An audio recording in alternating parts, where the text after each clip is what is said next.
If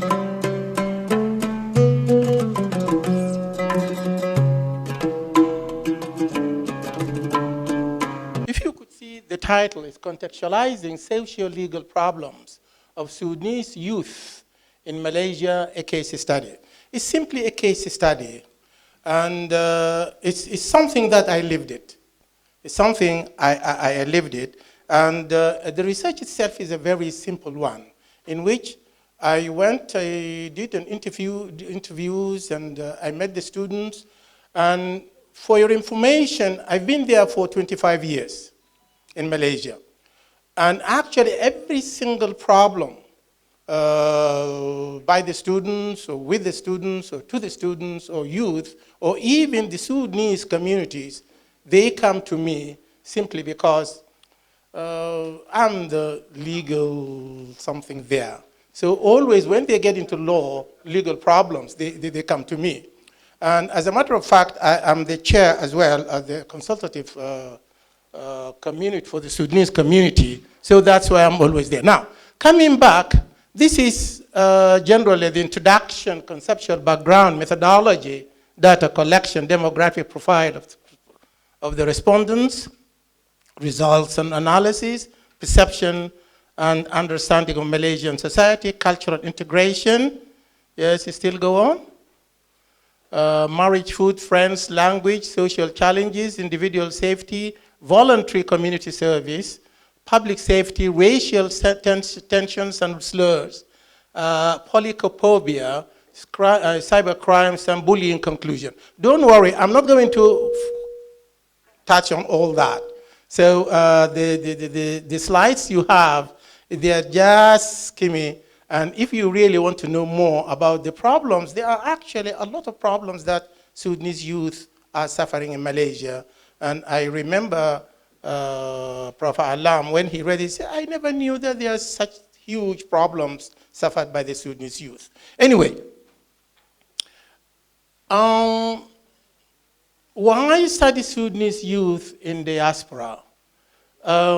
We have common problems.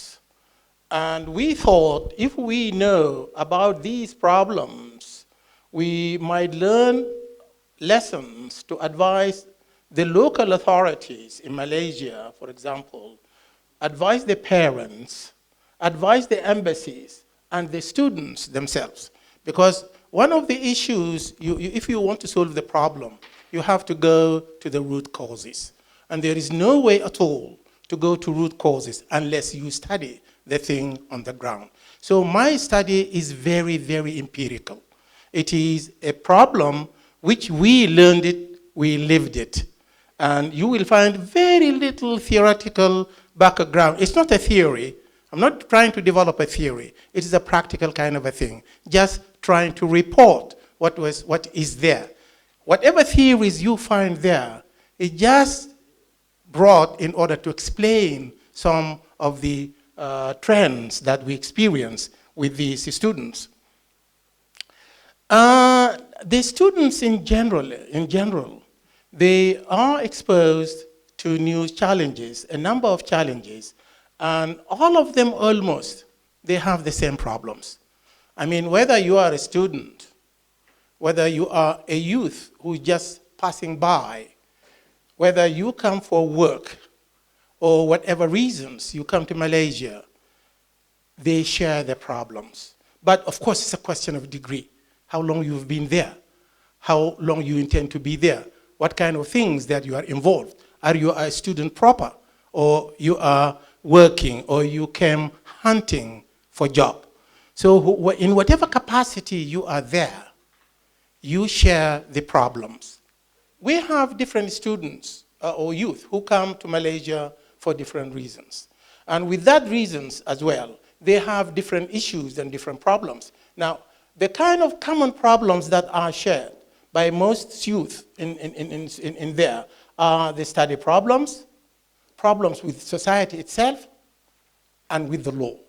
And this is by far the most difficult issues that most students, they come to suffer with. This case study is better understood by these problems in socio-legal context in Malaysia. Well, whatever problems that are there, unless you contextualize it, it becomes really extremely difficult to appreciate the nature of the problems. So that's why I thought it should be understood within its socio-legal problems in Malaysia. Malaysia actually is not, as people think, heaven on earth. I mean, most Sudanese, they believe that Malaysia is something wonderful. It is wonderful indeed, but it has its own problems. And for us who go, I mean, anybody else who goes to live in a different country, definitely you come through a lot of problems, whether with the society, whether with the system, or sometimes with yourself. And this is what we can discover. We will notice that some of the problems here are created by the students themselves rather than by the society, on the other hand. Now, this is a qualitative method. Questionnaires, interviews were conducted, and a lot of majority there, you will find the participant observation, being a part of the society, being there for a very long period, and being part of the Sudanese community, and being as a consultant, legal consultant, I have to observe. So as a participant observer, I have a lot of my input because I learned also from these kind of things. Yes? Lovely, I got the trick. The Sudanese community in Malaysia, they are part and parcel of African youth in the greater Southeast Asia. Now, some carry Sudanese. Now, you could see the Sudanese youth who come to study. You will find some of them, they have Sudanese passports, but they've never been to Sudan, less lived there for any extended periods of time. One of the very interesting things, if you really want to identify the Sudanese youth there, you will discover that, I mean, normally we say we are Sudanese, and we have certain common features, whether we like it or not. It's very easy to tell whether this is a Somali, or a Nigerian, or an Ethiopian, or a Sudanese, because just taking a little bit background, the cultural background, the mannerisms, the way people do things, I mean, it can tell very much that this is a Sudanese, or that's a Nigerian, and so and so. But in overall, I mean, the features are more or less the same. I mean, for the last 25 years, all my friends, majority of them, if not all, they call me a Nigerian. I mean, it's very interesting. Of course, I don't protest because a Nigerian Sudanese is more or less the same, you know. So for me, I welcome it. But sometimes you feel it bad that someone you've been working with for the last 20 years, he doesn't even care to know where you're from. I mean, this is what hurts. Not because I was called Nigerian. And not only that, you tell him 100 times that, hey, I'm a Sudanese. Then after 2 weeks or 3, hey, are you from Nigeria? I mean, I don't mind to be from Nigeria, but I'm not from Nigeria anyway. But that's the problem, you know. So you could see, if someone is a professor, and if being always bombarded with this kind of a thing, what about a student? I mean, you can imagine the kind of dilemma they are living in, you know. So different backgrounds are really very important. Why I thought to bring these different backgrounds of the students to help us to really understand what are the cultural makeup of their attitudes when they come to study in Malaysia, for example. And this is really very interesting because that affects very much the way they study, the way they fare up, whether they fare up good or bad. I mean, this affects, although this is not a 100% determinant factor that will tell us whether students are going to do well or not well. And why I'm talking always to students, because the majority of the Sudanese there, I mean, Sudanese community in Malaysia is a wonderful community because the majority of them, they are either university professors or students. Few of them undergraduate. I mean, of lately it's increased, undergraduate, and the majority are postgraduates, you know. And that's why it is always those who come there, they believe that the Sudanese community in Malaysia is an elitist, educated community. I mean, it's not 100% true, but it is in the majority of the case. Now, you could find that, especially of lately, quite a good number of these students, they come from, they were settled from families that are actually settled either in Saudi Arabia or in the Gulf countries. Now, you could easily imagine that students who are coming from these places to Malaysia, why they are faced or they come across quite a terrible experience within the Malaysian society. Now, coming back from all these countries as well, you remember, or you know, that these countries, they have their own problems. I mean, imagine a Sudanese youth or youngster who is Sudanese by name.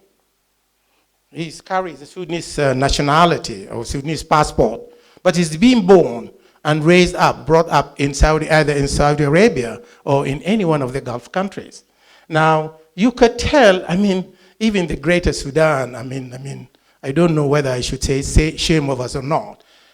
Half of Khartoum is turned out to not Khartoum, مش خرطوم يعني bigger part of Iraq, مش Iraq, I mean Saudi Arabia, Al-Taif, Al-Riyadh. I mean, you go on, and you can tell. Now, you could see that even we, the elders, we bring this back to Sudan. What about those who are born there? How do you expect them to react from this kind of a thing? Now, they bring certain mannerisms from these societies, which definitely we know they have their own endemic problems.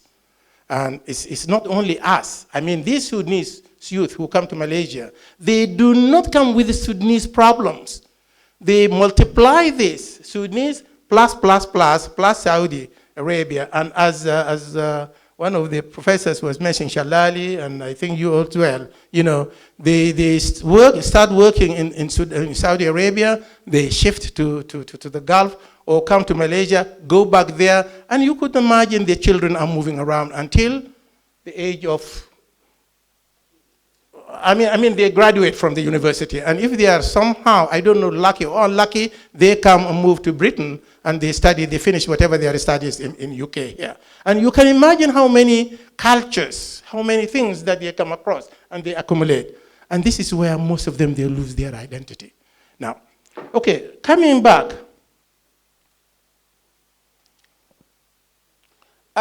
they acquire a hybrid culture as diasporic youth. When they come, as a matter of one of the most serious problems suffered is the transition period. I mean, those who come to study there, they have actually a real problem, particularly to adapt to the Malaysian society. The Malaysian society is a little bit coyish and timid and a little bit reserved kind of a society, which is, although they are, I'm not saying that they do not accept the foreigners or they do not accept the expatriates or whatever, but they have their own uniqueness, like any other society, But to tell you the truth, there is, Professor Sadiq is here, there is a little bit hypersensitivity against Africans. And you will see that the very fact you are an African, and especially a Nigerian, you are in trouble. And you can imagine I am in trouble because I'm classified as a Nigerian. Yeah, precisely. And this is the kind of a thing. I am a Nigerian. I don't mind at all. That's beautiful. That's lovely. So, the social climate in Malaysia is not always conducive as people think it is. I mean, you could come, on the face of it, everything is nice. Lovely weather. Rains all over. And particularly those who fast Ramadan there, they will enjoy to be there. But just go, I remember, just tell you a little story. I had my students, two friendly girls, they came to me and say, Prof, how do you find Malaysia? I said, wonderful.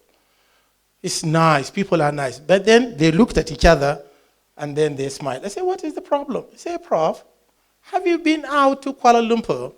I said, no. Have you been to a nightclub? I said, no. Have you been to everything? I said, no, no, no. Then they laughed. You are outside the society. I think they were completely right. I lived outside the society. So if you really want to test it, if you really want to be in there, be in the society. And to be in the society, it's not just enough to mingle around. You have to mingle and go one step further. Maybe for my age and for my weight, I doubt if I can go that one step further. But the students, and this is where the problem is, the students actually, they are daring and they go that step further. And that's where they get into trouble. And this is the real problem. If you take your, if you reservedly, you protect yourself and you are some, you can really live very nice in Malaysia. But if you overstep yours, I think you will be in a really hell of a trouble. Okay. Some of them, maybe they come from a very reserved. And this is also very interesting. Some of these students, youth, when they come to Malaysia, they find themselves their freedom. Away from their parents, away from their khalo or khalo, all these kind of things, and away from the very dogmatic societies. Okay, you haven't done that, you haven't done. All these kind of things, when they are there, they fed off the shackles, they feel free, and that's what really the dangers comes. So they come to Malaysia relatively. I'm not saying that it is like Europe. It's not at all. It's a very conservative society. But if you compare it to, say, for example, Saudi Arabia or to whatever society that's in the middle, in the Gulf, I think it's relatively a little bit more freedom. And it is that little bit more freedom that students, they use it, and this affects a lot the way they live in Malaysia. And they come, of course, for different reasons: jobs, business, economic reasons. Few asylum seekers. We have Sudanese asylum seekers there, but because Malaysia is not a signatory to neither, so there are quite few. They get problems there. The majority come to Malaysia for educational purposes. And then we have the youth or students, like my children, for example, and we have quite a good number professors there. Some of them, they were born there, they got educated, and even my children, they seldom visited Sudan. Shame, I know that. But you could see how difficult it is, especially if you have a big family, to always shuttle them back to Sudan every few years. It's not an easy thing. Now, the empirical findings suggest that whatever category Sudanese youth come to Malaysia, as I mentioned before, they share more or less same problems. I try to list some of the socio-legal problems facing Sudanese youth in Malaysia.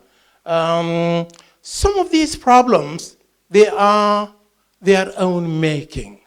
Some of them is made for them. So you could see that, I don't know how to make you wake up if you are getting to, it's a little bit boring, but let's give you a story, just a second.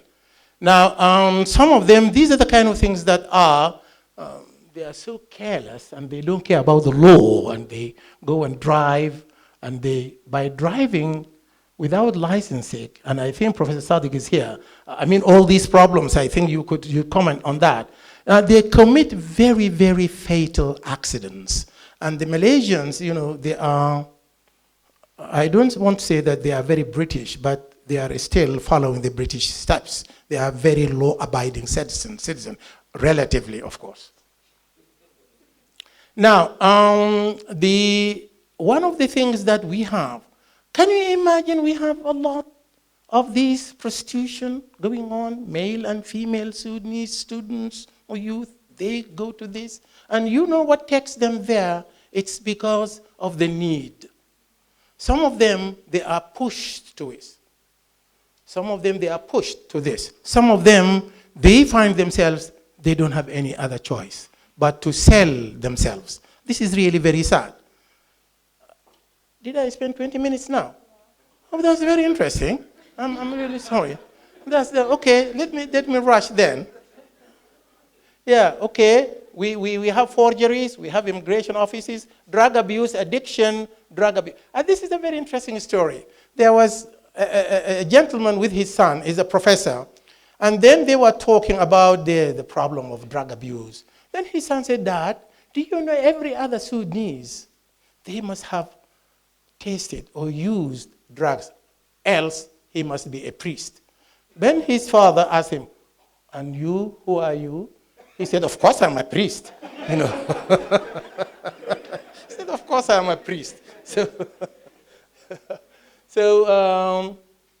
they have problems with the police, you know, and then brutality, police brutality. This is very rampant, by the way, and extortion. I mean, sometimes, some of the problems that happens, the police could easily plant in order to extort, you know, and this happens quite a lot there. And this is one of the things that Sudanese, they suffer from it. And then some of them, because they act like drug mules and prostitutions. Pressure becomes intense that they are driven to the verge of psychological breakdown. Others commit suicide. And I think, Prof. Sadi, you remember, just during the Eid, we had the Sudanese students who committed suicide. So we have quite a good number of these. Conceptual background, you don't need it. Methodology, actually, as I mentioned before, questionnaires, and then social media, and mostly these are the people that we used. And then it's terrible once you are pressed with time, you don't know what to say and how to say it. You know, these are the demographic profiles. We did all that. This you could see. Gender. Amazingly, you know, the female ladies, they outnumber the males. Can you imagine that?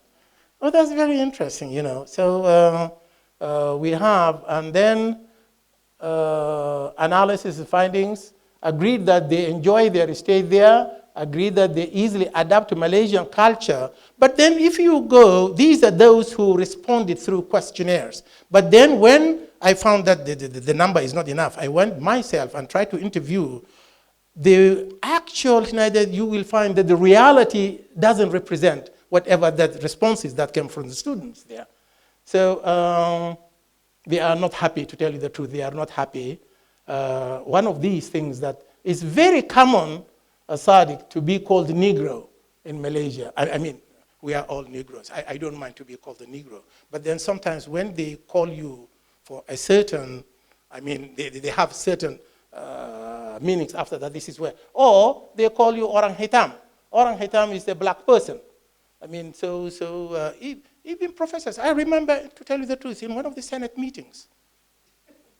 Yeah, indeed. There was a Professor Hassan Ibrahim, he was with me, and there was another professor from Kenya, and myself, we were three of us, and then, three of us, and then we were arguing actually. I mean, there was something very interesting, and we were very much involved, to the extent that actually Professor Hassan and I, we were arguing. Then this lady, she's a professor of English. She did her master's and PhD here. She said, look at this Orang Hitam, they are taking the floor and they are discussing. So it's very sad that we heard, and it is from professor, you know. And this is very common there. Okay, conclusion. There is an illusion, as I mentioned at the beginning, you know, that Malaysia is a wonderful, it is wonderful, but it's not heaven on earth. This is one of the things that, some of the issues that we come across by the Sudanese, it can be generalized throughout the African. I mean, whatever most of the people, they say, I feel as if they are talking about our Sudanese problems in Malaysia. The globalized world, social integration is a key determinant to harmonious existence. It is therefore recommended that Sudanese community leaders and the students should operate and should cooperate with the local authorities to improve reciprocal harmony and tolerance between host communities. Thank you very much indeed. Assalamu alaikum.